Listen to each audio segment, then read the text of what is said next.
Good evening students. आज हमारी इस चैप्टर की लास्ट क्लास है।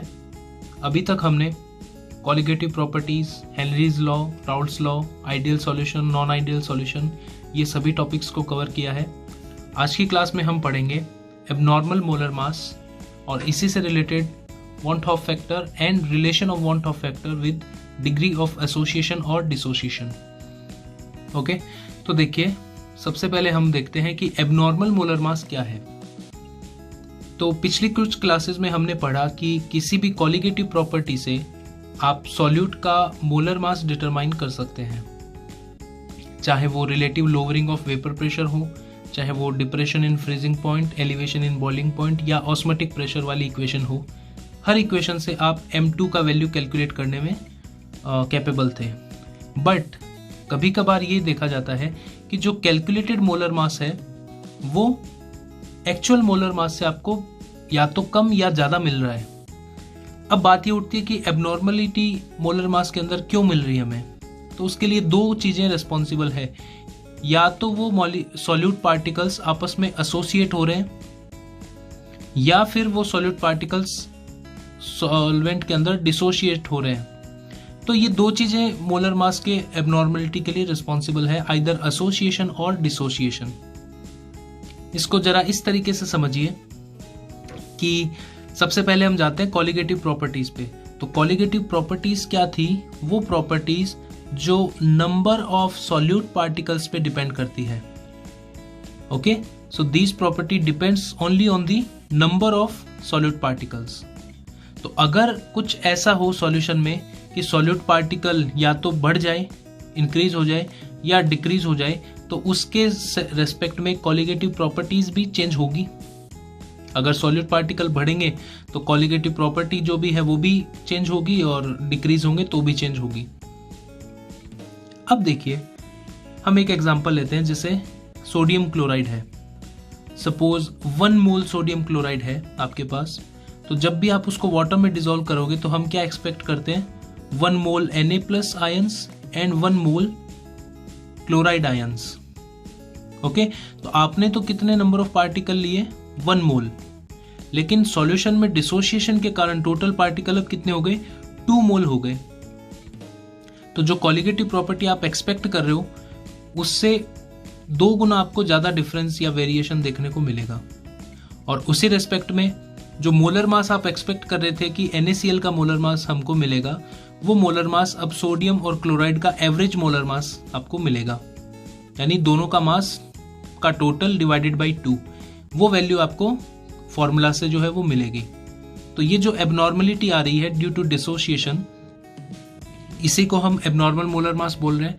अब देखिए, एबनॉर्मलिटी जो है वो एसोसिएशन की वजह से भी आ सकती है। फॉर एग्जाम्पल, जैसे कि हम जानते हैं कि जो एसिटिक एसिड है उसका मोलर मास होता है 60। ओके, बट ये क्या करता है किसी नॉन पोलर सॉल्वेंट के अंदर, फॉर एग्जांपल बेंजीन, इसमें ये हाइड्रोजन बॉन्डिंग से डाइमर बना के रहता है, डाइमराइजेशन फॉर्म में रहता है, यानी एसोसिएटेड फॉर्म में रहता है। तो इसका जो मोलर मास आप कॉलिगेटिव प्रॉपर्टी के थ्रू डिटरमाइन करोगे, कैलकुलेट करोगे, वो आपको मिलेगा 120, यानी ऑलमोस्ट डबल आपको मिल रहा है। और NaCl के केस में क्या हो रहा था? डिसोसिएशन हो रहा था, तो मोलर मास आपको सोडियम क्लोराइड के मोलर मास से कम मिलेगा, जबकि एसोसिएशन के केस में आपको जो मोलर मास है वो ज्यादा मिलेगा। 60 था लेकिन मिल कितना रहा है? 120। ओके, तो एबनॉर्मल मोलर मास के लिए जो रिस्पॉन्सिबल चीजें हैं वो है association and dissociation of the solute particles. अब molar mass that is either lower or higher than the expected normal value is called abnormal molar mass।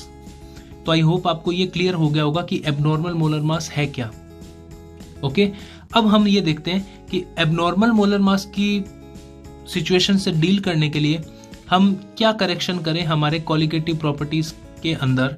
तो उसके लिए जो है वॉन हॉफ ने एक फैक्टर का सजेशन दिया, जिसको हम बोलते हैं वॉन हॉफ फैक्टर। इसको रिप्रेजेंट करते हैं आयोटा से।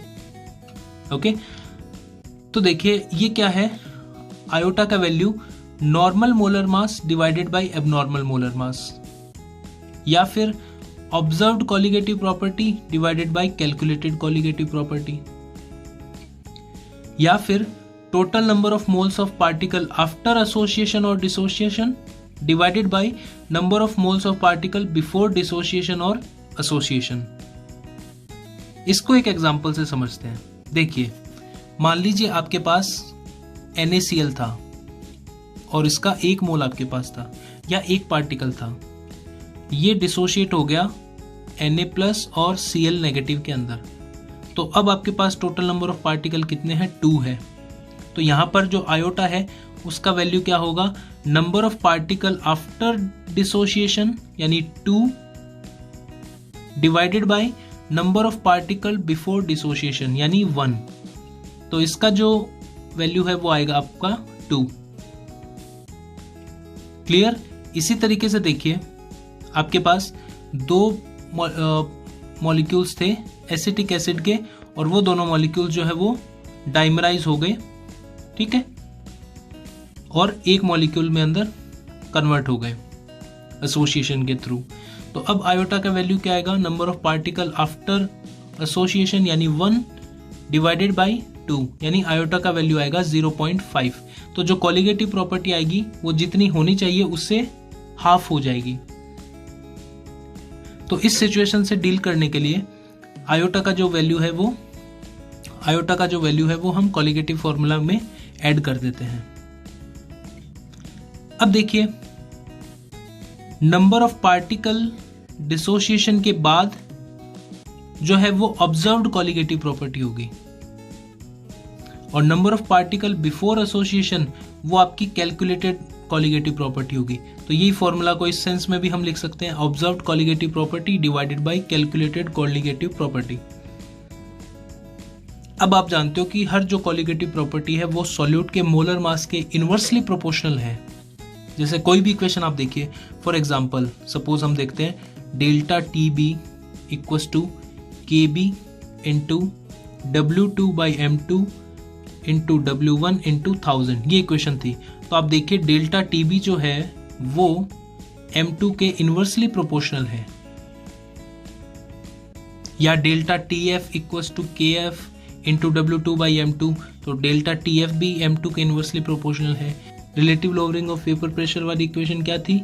Equals to W2/M2 into W1/M1, तो ये भी इनवर्सली प्रोपोर्शनल है। ओके, तो जितने भी कॉलिग, या फिर pi V equals to nRT, n क्या है? W/M, तो पाई भी जो है वो मोलर मास के इनवर्सली प्रोपोर्शनल है। तो कहने का मतलब ये है colligative properties are inversely proportional to the molar mass of the solute. तो यहाँ पर और क्या हो सकता है? ये ऑब्जर्व्ड कॉलिगेटिव प्रॉपर्टी है, यानी इससे आपका एबनॉर्मल मोलर मास आएगा, और ये कैलकुलेटेड कॉलिगेटिव प्रॉपर्टी है, यानी इससे आपका नॉर्मल मास आएगा। तो अब मोलर मास के सेंस में अगर आयोटा का फॉर्मूला देखना है तो आपको इसको रेसिप्रोकल कर देना, यानी normal molar mass divided by abnormal molar mass. ठीक है, तो ये तो बात हुई आयोटा की।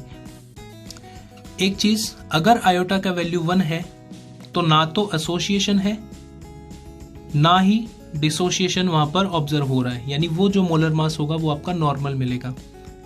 अगर आयोटा का वैल्यू ग्रेटर देन 1 है तो कॉलिगेटिव प्रॉपर्टी भी इंक्रीज होगी, और कॉलिगेटिव प्रॉपर्टी इंक्रीज हो रही है इसका मतलब नंबर ऑफ पार्टिकल्स इंक्रीज हो रहे हैं, और नंबर ऑफ पार्टिकल्स इंक्रीज कब होंगे? जब डिसोसिएशन होगा, टूटकर पार्टिकल ज्यादा पार्टिकल्स में ब्रेक डाउन होंगे। और अगर आयोटा का वैल्यू आपको लेस देन 1 मिलता है, इसका मतलब वहां पर जो है उस सॉल्यूट के अंदर एसोसिएशन हमको ऑब्जर्व होगा। ठीक है, तो अब हमको हमारे जो फॉर्मूलाज थे कॉलिगेटिव प्रॉपर्टी वाले उनको मॉडिफाई करने पड़ेंगे। क्या मॉडिफिकेशन होगा? हर फॉर्मूला के अंदर आयोटा को हम ऐड कर देंगे, यानी ये हमारा वेपर प्रेशर का फॉर्मूला हो गया P01 minus P1 divided by P01 equals to iota N2/N1। ये हमारा एलिवेशन ऑफ बॉइलिंग पॉइंट का फॉर्मूला हो गया delta TB equals to iota KB into M molar concentration. Then delta TF equals to iota KF into molar concentration, and then pi V equals to iota nRT। Okay, तो ये चारों formulas आप note करेंगे एक साथ, और इनसे related आप जितने भी क्वेश्चंस हैं वो NCERT एग्जाम्पल से प्रैक्टिस करेंगे। आपको जब डाउट होगा तो आप मुझसे डिस्कस करेंगे तो मैं आपको उनको बताऊंगा कैसे सॉल्व करना है। अब देखिए आयोटा का जो वैल्यू है, फॉर एग्जांपल NaCl है, ठीक है, हमने बोला कि Na+ और Cl- के अंदर ब्रेक डाउन होगा, लेकिन क्या ये ब्रेक डाउन 100% होगा? 100% का मतलब सपोज आपके पास 100 पार्टिकल्स NaCl के हैं, तो क्या 100 सोडियम और 100 क्लोराइड मिल जाएंगे किसी भी कंसंट्रेशन पे? नहीं, ऐसा नहीं होता है। NaCl हालांकि एक स्ट्रॉन्ग इलेक्ट्रोलाइट है, फिर भी ये 99 या 98% तक ब्रेकडाउन हो सकता है, 100% ब्रेकडाउन इसका नहीं होगा। ओके, इसी तरीके से जो एसिटिक एसिड था ये एसोसिएट हो रहा था, तो क्या सारे के सारे एसिटिक एसिड डाइमर बना के रहेंगे? तो इसका भी आंसर है नहीं, ऐसा नहीं होता है। केवल कुछ ही फ्रैक्शन जो है वो एसोसिएट या डिसोसिएट होता है। ओके, तो इस चीज को भी हमको अब आयोटा के अंदर इंक्लूड करना जरूरी है। तो कुछ एक्सपेरिमेंटल वैल्यूज देखते हैं। देखिए NaCl का जो आयोटा का वैल्यू है वो 0.1 मोलर कंसंट्रेशन पे 1.87 है, 0.01 पे 1.94 है और 0.001 मोलर पे 1.97 है। यानी जैसे जैसे आप डाइल्यूट कर रहे हो, डाइल्यूशन बढ़ा रहे हो, वैसे वैसे डिसोसिएशन इंक्रीज हो रहा है। और हम मान के क्या चलते हैं इनफाइनाइट डाइल्यूशन पे या कंप्लीट डिसोसिएशन पे 2। ऐसे ही KCl के लिए कंप्लीट डिसोसिएशन पे आयोटा का वैल्यू होगा 2। मैग्नीशियम सल्फेट, तो मैग्नीशियम सल्फेट में एक मैग्नीशियम +2 आयन है और एक सल्फेट -2 आयन है, तो इसका भी वैल्यू होगा 2। K2SO4 में क्या है, 2 पोटेशियम आयन और 1 सल्फेट आयन है, तो इसका जो आयोटा का वैल्यू है वो होना चाहिए 3। तो ये 2 और 3 ये जो वैल्यूज हैं तब है जब 100% डिसोसिएशन कंप्लीट होगा। बट ये आपके प्रैक्टिकल वैल्यूज हैं अलग अलग कंसंट्रेशंस पे। तो देखिए थोड़ा सा वेरिएशन आपको मिल रहा है। तो अब हमको आयोटा को लिंक करना है degree of association and degree of dissociation से। तो देखिए डिग्री ऑफ एसोसिएशन क्या होगा, number of moles of electrolyte associated divided by total number of moles of electrolyte. ऐसे ही देखिए डिग्री ऑफ डिसोसिएशन क्या होगा, number of moles of electrolyte dissociated divided by total number of moles. मान लीजिए आपके पास में 2 मोल NaCl है, ठीक है, तो क्या बना Na+ एंड Cl-, और मान लीजिए उसमें से डिसोसिएशन केवल 1 ही मोल का हुआ, तो आपको क्या मिला, 1 mole Na+ and 1 mole Cl-। तो डिसोसिएशन हुआ 1 मोल का और 1 mole original NaCl as it is आपको आपके पास रहेगा। तो यहां पर डिग्री ऑफ डिसोसिएशन क्या आएगा, 1 मोल जो डिसोशिएट हुआ उससे आपको मिला 1 मोल Na+, 1 मोल Cl- और 1 मोल जो डिसोशिएट नहीं हुआ। तो टोटल नंबर ऑफ मोल्स आपके पास 3 है, डिवाइडेड बाय ओरिजिनली कितने थे, 2। अल्फा है डिग्री ऑफ डिसोसिएशन, उसका वैल्यू होगा 3/2। खैर इसको लिंक करते हैं आयोटा को डिग्री ऑफ एसोसिएशन या डिग्री ऑफ डिसोसिएशन से। सबसे पहले बात करते हैं एसोसिएशन की। तो एसोसिएशन में क्या हो रहा है, n particles of A is being converted into A whole n. Okay, so अगर before association number of particle 1 थे तो associated particle कितने थे, 0। और अगर मान लीजिए डिग्री ऑफ एसोसिएशन अल्फा है तो नए पार्टिकल कितने बनेंगे, α/n, alpha divided by n, और रिमेनिंग पार्टिकल्स कितने होंगे, 1 - अल्फा। ओके, सो आयोटा क्या है, number of particles after association and number of particles before association. तो आफ्टर एसोसिएशन टोटल पार्टिकल है 1 - alpha plus α/n divided by 1। Okay, और इसको जब आप सोल्व करोगे तो आपको रिलेशन मिलेगा alpha = iota -1 divided by 1/n - 1। तो ये इक्वेशन आपको यूज करनी पड़ेगी कुछ न्यूमेरिकल्स को सॉल्व करने के लिए, इसको आप ध्यान रखेंगे। In the case of association, alpha = iota -1 divided by 1/n - 1. Okay? Next देखिए, ये रिलेशन है अल्फा और डिसोसिएशन, डिग्री ऑफ डिसोसिएशन के बीच में। सपोज आपके पास A होल n कंपाउंड थे जो डिसोशिएट हो रहे हैं n मॉलिक्यूल्स ऑफ A में। तो स्टार्टिंग में इसका अगर नंबर ऑफ मोल 1 है तो इसका 0 है, और अगर डिग्री ऑफ डिसोसिएशन अल्फा है तो इसके n अल्फा पार्टिकल्स बनेंगे और इसका 1 माइनस अल्फा रिमेनिंग रहेगा। तो total number of particles after dissociation कितना हो गया, 1 minus alpha plus n alpha, और ओरिजिनली कितने थे 1। तो ये जो आप सॉल्व करोगे तो आपको मिलेगा alpha equals to iota -1 divided by n-1। तो ये दोनों इक्वेशंस को आप ध्यान में रखना। In the case of association alpha equals to iota -1 divided by 1/n-1, and in the case of dissociation alpha equals to iota -1 divided by n-1। तो easy है, इस तरीके से आप ध्यान रख लोगे। In the case of association alpha equals to iota -1 divided by 1/n-1, और in the case of association alpha equals to iota -1 divided by n-1। तो आई होप आपको ये फॉर्मूलाज ध्यान रह जाएंगे। ओके, अब देखिए कुछ क्वेश्चंस है जो इसी बार यानी अभी जो 2020 जो एग्जाम्स हुए थे सीबीएसई के उनमें पूछे गए थे। इसको मैं थोड़ा सा आपको बता देता हूँ, आप सॉल्व खुद से करेंगे। देखिए पहला क्वेश्चन क्या है, a solution contain 5.85 gram NaCl, okay, which molar mass is 58.5 gram per mole per liter of solution. It has an osmotic pressure of 4.75 atm at 27 degrees centigrade. Calculate the degree of dissociation of NaCl in this solution. तो आपसे degree of dissociation यानी alpha पूछा है, तो आप कैसे solve करेंगे इस क्वेश्चन को। आप सबसे पहले तो पाई का वैल्यू कैलकुलेट करेंगे, pi V equals to NRT equation से। ओके, सो पाई का जो वैल्यू आप कैलकुलेट करेंगे वो आपका होगा calculated value, right, calculated value. और ये आपको वैल्यू जो गिवन है 4.75, ये आपकी है ऑब्जर्व्ड वैल्यू। ओके, फिर आप इन दोनों वैल्यू का जब रेशियो निकालेंगे आयोटा का वैल्यू आप निकाल पाएंगे। आयोटा क्या था, observed colligative property divided by calculated colligative property. उसके बाद में आप क्या करेंगे,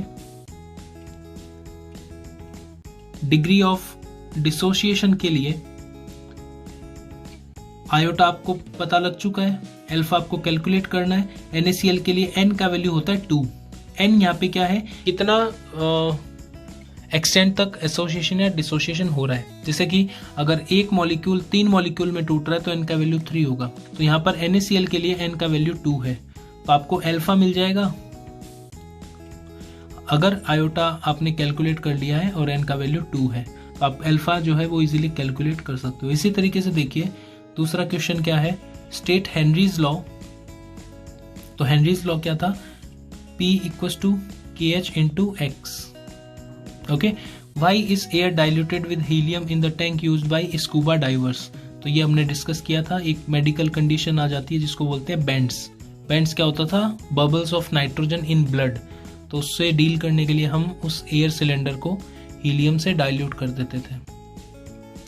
ऐसे नेक्स्ट क्वेश्चन देखिए, when 95 gram of fluoroacetic acid which molar mass is 78 gram per mole is dissolved in 500 gram of water, depression in freezing point is observed to be 1 degree centigrade.